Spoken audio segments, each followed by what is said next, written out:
هیچ چیز خود به خود چیز نشد، هیچ آهن خنجر تیغ نشد، هیچ حلوایی نشد استاز کار تا غلام شکر ریز نشد، مولوی هرگز نشد مولای روم تا غلام شمس تبریز نشد.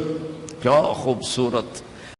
فاعوذ بالله من الشیطان الرجیم. بسم الله الرحمن الرحیم. والتین والزیتون وطور سینین وهذا البلد الامین لقد خلقنا الانسان في احسن تقویم ثم رددناه اسفل سافلین الا الذين آمنوا وعملوا الصالحات فلهم اجر غير ممنون فما يكذبك بعد بالدين أليس الله بأحكم الحاكمين. وقال النبي صلى الله تعالى عليه وسلم داووا مرضاكم بالصدقة وحسنوا أموالكم بالزكاة واستقبلوا أموال البلاء بالدعاء. وقال ابن مسعود رضي الله تعالى عنه لو صحت أبدانكم ومرضت قلوبكم لكنتم أهون على الله من الجعلان او كما قال صلی اللہ تعالی علیہ وسلم. میرے عزیزو بھائیو دوستو، اللہ تعالیٰ نے انسان کو ساری مخلوقات میں سب سے اعلیٰ، حسین، خوبصورت بنایا. لقد خلقنا الانسان فی احسن تقویم.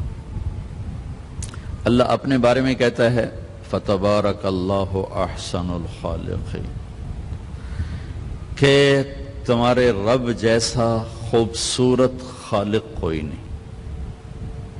اللہ نے ساری کائنات کے بنانے کو قرآن میں ذکر کیا، پھر اپنا تعارف کروایا فتبارک اللہ رب العالمین، کہ برکت والا ہے کل کائنات کا رب.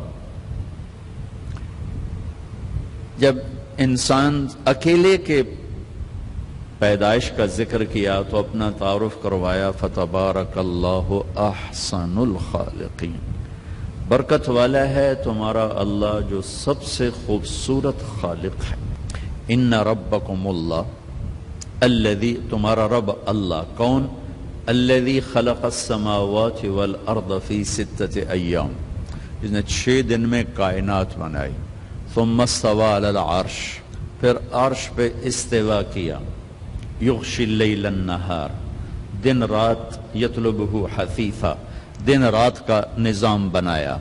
والشمس والقمر والنجوم، سورج، چاند، ستارے، مسخرات بامرہ، سب کو اپنے حکم کے تابع کیا اور اپنے حکم کا غلام بنایا. پھر فرمایا فتبارک اللہ رب العالمین الا لہ الخلق والامر فتبارک اللہ رب العالمین. یہ میرے مالک نے کائنات کو بناتے ہوئے اپنا تعارف کروایا میں رب العالمین. اب کائنات میں ایک چھوٹی سی چیز انسان ہے، بلکہ ہماری زمین بھی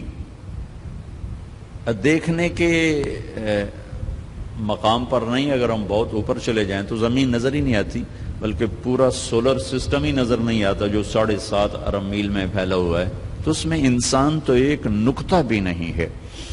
تو جب صرف اس ایک چھوٹے سے وجود کو اللہ نے ذکر کیا کہ میں نے تمہیں بنایا. وَلَقَدْ خَلَقْنَا الْإِنسَانَ مِنْ سُلَالَةٍ مِنْ طِينٍ، ہم نے تمہیں مٹی سے نکالا. ثُمَّ جَعَلْنَاهُ نُطْفَةً فِي قَرَارٍ مَكِينٍ، پھر ہم نے تمہیں ایک مضبوط ٹھکانے میں جگہ دی. ثُمَّ خَلَقْنَا النُّطْفَةَ عَلَقَةً، پھر اسے نطفہ سے علقہ بنایا. فَخَلَقْنَا الْعَلَقَةَ مُضْغَةً، پھر اسے ایک لوتھڑا بنایا. فَخَلَقْنَا الْمُضْغَةَ عِظَامًا، پھر اس میں ہڈیوں کو پرویا. فَكَسَوْنَا الْعِظَامَ لَحْمًا، پھر ہڈیوں پر گوشت کو. ثُمَّ أَنشَأْنَاهُ خَلْقًا آخَرَ، پھر تمہیں یہ ایک خوبصورت شکل ماں کے پیٹ میں دی. پھر اللہ نے اپنا تعارف کروایا فَتَبَارَكَ اللَّهُ أَحْسَنُ الْخَالِقِينَ، برکت والا اللہ ہے جو بہت خوبصورت خالق ہے. سورج، چاند، ستارے، زمین، آسمان، پہاڑ، دریا، وادیاں، کیا خوبصورت نظارے ہیں. وہاں نہیں کہا احسن الخالقین کہ میں بہت خوبصورت بنانے والا ہوں. صرف یہ انسان 5 فٹ 6 فٹ اس کو کہتا ہے، اس کو بنانے کے بعد کہتا ہے کیا کہنے تیرے بنانے والے کے جو سب سے خوبصورت بنانے والا ہے، الخالق. اچھا، خالق کسے کہیں اور صانع کسے کہیں؟ صانع انسان کو بھی کہہ سکتے ہیں اور مجازن خالق انسان کو بھی کہہ سکتے ہیں، لیکن خالق اپنے اصل مطلب میں صرف اللہ پہ صادق آتا ہے اور کسی پہ نہیں. صانع وہ ہے جو میٹیریل سے چیز بنائے. ایک کپڑا ہے دھاگے سے بنایا گیا، صانع ہے. دھاگے کو کاٹن سے بنایا گیا، صانع ہے. کاٹن کو بیج سے بنایا گیا، صانع ہے. خالق کسے کہیں؟ جو بغیر میٹیریل کے سب کچھ بنا دے اس کو خالق کہتے. پانی کے بغیر پانی بنانے والے کو خالق کہتے. پانی کا قطرہ نہ تھا سمندر بنا دیا، ہوا کا جھونکا نہ تھا 500 میل کا غلاف بنا دیا، زمین کا ذرہ نہ تھا 24,000 کلومیٹر کا فرش بچھا دیا، پتھر کا ٹکڑا نہ تھا ہمالیہ قراقرم ہندو کش کے سلسلے چلا دیا، بادلوں کا ایک ٹکڑا نہ تھا پورے آسمان کو بادلوں سے بھر دیا، چاند ستاروں سیاروں کا وجود نہ تھا. اپنی قدرت سے بغیر میٹیریل سے بنانے والے کو خالق کہتے ہیں. خالق، الخالق، بنانے والا. ہاں، تو اللہ تعالیٰ لقد خلقنا الانسان فی احسن تقویم کہ ہم نے تم کچھ نہ تھے، تمہارا کوئی میٹیریل موجود نہ تھا جس سے ہم نے تمہیں بنایا، تو ہم نے تمہیں سب سے خوبصورت بنایا ہے اور پھر تمہیں سب سے بدصورت بنایا ہے. اس مضمون کو بیان کرنے کے لیے اللہ نے 4 قسمیں اٹھائیں. 4 قسمیں، 2 غذاؤں کی ہیں اور 2 روحانی مقامات کی ہیں. 2 کا تعلق جسم کے ساتھ ہے اور 2 کا تعلق روح کے ساتھ ہے. جسم پہلے بنتا ہے تو اس کی غذا کی قسم پہلے اٹھائی، روح بعد میں بنتی ہے تو اس کی غذا کی قسم بعد میں اٹھائی. یہ 4 قسمیں، 2 تاکیدیں لام اور قاف، لقد، لام اور قد، لقد. 4 قسمیں 2 تاکیدیں تو اس لیے اٹھائیں کہ اللہ تعالیٰ کی مخلوق میں بے شمار لوگ ایسے ہیں جو کہتے ہیں کہ کائنات بھی خود بخود بنی ہے اور انسان بھی خود بخود بنا ہے.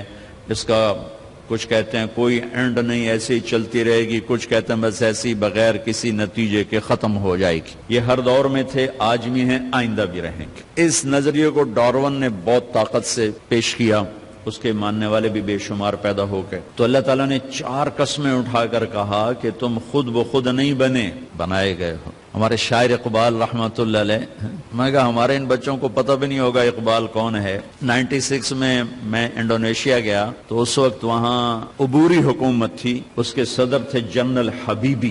ان سے ہمارے ساتھیوں کی ملاقات ہوئی تو وہ کہنے لگے کہ ہم نے اپنے ملک میں جو تحریک آزادی چلائی اس کی بیس 2 باتیں بنائیں. ایک آپ کے اقبال کی شاعری، اس کو ٹرانسلیٹ کروایا اپنی زبان میں، اور ایک آپ کے ایک لیڈر محمد علی جناح رحمت اللہ علیہما کی ایک تقاریر، ان کو ہم نے اپنی زبان میں ٹرانسلیٹ کروا کر اپنے نوجوانوں کو بیان کر کر کے ہم نے ابھارا. میں کہا ہمارے نوجوانوں کو پتہ ہی کوئی نہیں اقبال کون ہے، محمد علی جناح کون ہے. وہ تو پیسہ ہی چاہیے بس. بڑا ڈاکٹر وہ ہے جس کا کلینک بڑا ہو، جس کا ہاسپٹل چل جائے، جو زاہد کی طرح پرنسپل بن جائے، وہ بڑا ڈاکٹر. جس کی نہ چلے وہ چھوٹا ڈاکٹر ہے، جس کی پریکٹس نہ چلے وہ چھوٹا ڈاکٹر ہے، جس کی چل جائے وہ بڑا ڈاکٹر ہے.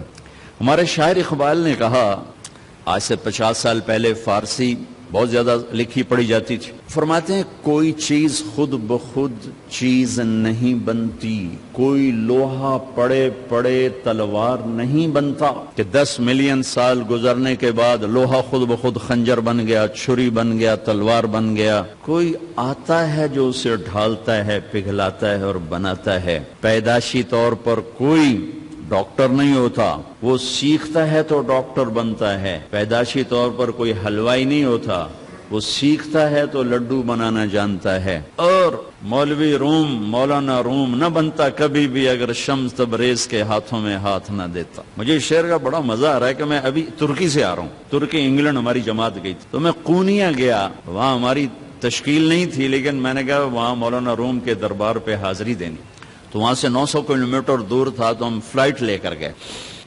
میں حیران، دنیا میں پہلا مزار دیکھا جہاں ٹکٹ لگا ہوا تھا، 20 لیرہ، 20 لیرہ کا مطلب کوئی 900 روپیہ، 45 روپے کا لیرہ تھا بھی جب ہم گئے۔ تو دنیا کا واحد دربار دیکھا، مزار دیکھا جہاں ٹکٹ لگا ہوا تھا۔ اتنے لوگ آتے ہیں، اور حیرت کی بات ہے کہ غیر مسلم زیادہ تھے، مسلمان کم تھے، عورتیں مرد، اور وہاں کھڑے ہوتے ہیں، باقاعدہ ان کی ڈیوٹی ہے کہ وہ، چونکہ ہمارے مغرب کی عورتیں ہوتی ہیں بیچاری، بہت مختصر لباس ہوتا ہے، تو ان کو وہ دیتی ہیں پورا عبایا دیتے ہیں، وہ عبایا پہن کے جاتی ہیں، سر سکارف پہن کے جاتی ہیں، پھر دوسری طرف سے نکلتی ہیں تو اتار کے ان کے حوالے کر دیتی ہیں۔ تو انہوں نے، ترکی والوں نے اچھی خاصی کمائی بنائی ہوئی ہے۔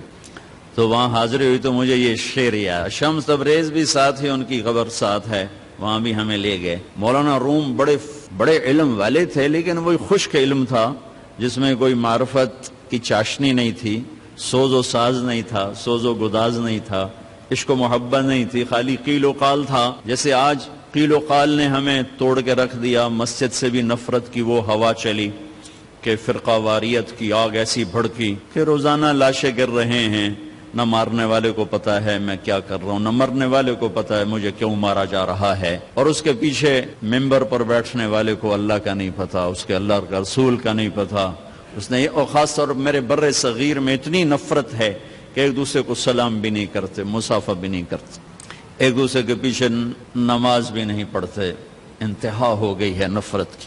تو مولانا روم بھی کچھ ایسے ہی تھے، مطلب ایسے سمراج یعنی کوئی فرقہ وادیت والے تھے، سر منطق فلسفہ کے بادشاہ تھے۔ تو مسجد میں حوض کے کنارے بیٹھے ہوئے درس دے رہے تھے، اور ان کی کتابوں کا ڈھیر، کلمی کتابیں، وہ سامنے رکھا ہوا تھا۔ تو شمس تبریز آ گیا ننگے پاؤں، دیہاتی شکل، لگتا تھا یہ تو کوئی ان پڑھ جٹ آدمی۔ تو آ کر انہوں نے بڑے بھول پن سے کہا، مولوی صاحب این چیست، یہ کیا ہے؟ تو مولانا روم نے یوں دیکھا تو بڑے تکبر سے کہا، این است کہ تو نمی دانی، بھائی یہ وہ ہے جو تو نہیں جانتا، تو چٹا ان پڑھ، میں تجھے کیا بتاؤں یہ کیا ہے۔ وہ ایک دم آگے بڑھے، وہ کتابوں کو جو یوں دھکا دیا وہ ساری حوض میں جا گری۔ اب وہ زمانہ پریس کا تو تھا نہیں، میں چلو 2-4 اور لے کے آ جاؤ، وہ تیرا بیڑا غرق کو بدبخت، اور تو نے میری ساری زندگی کی محنت برباد کر دی۔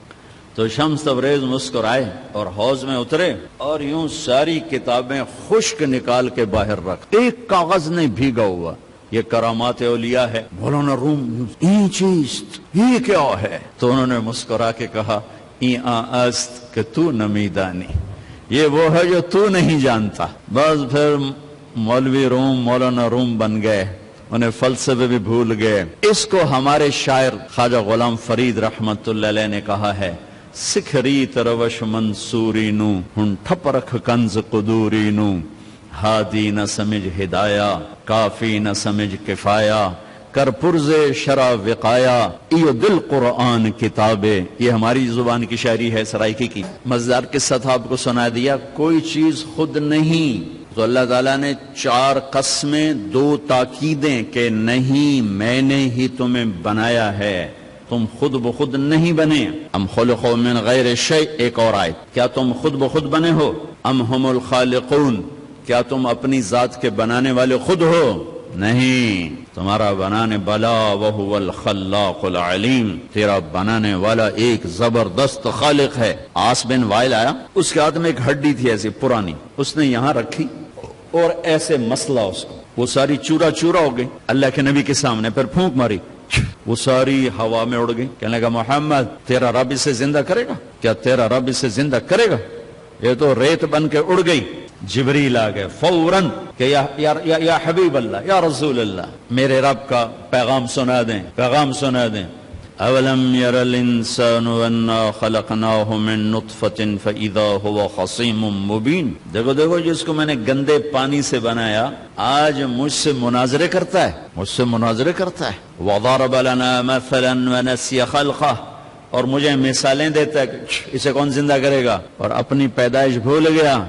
قال من یحیی العظام وہی رمیم، کہتا ہے اس ہڈی کو کون زندہ کرے گا؟ قل، کہو میرے حبیب، یحییہا الذی انشأہا اول مرہ، اسے وہ زندہ کرے گا جس نے اسے پہلے بنایا تھا، وَهُوَ بِكُلِّ خَلْقٍ عَلِيمٌ، اس کو پتہ ہے میری مخلوق کہاں، میرے رب کا علم تو دیکھو، کتنے انسان چورا چورا ہو گئے اور کتنے ہم چورا چورا ہونے والے ہیں، کتنوں کو زمین کی جنبش نے، گردش نے، کروٹ نے قبر سے نکالا اور ان کی ہڈیوں کی ریت کو فضا میں بکھیر دیا، کتنے پانیوں میں بہہ گئے، جانوروں نے پھاڑ دیا، آگ میں جل گئے، قبروں میں رل گئے، اور ایک قبر میں 100 اکٹھے ڈال دیے گئے، اور پھر آ رہے ہیں آخری انسان تک چورا چورا ہو کے بکھر گئے، 7 چوپائے، 7 پرندے، 7 مچھلیاں، 7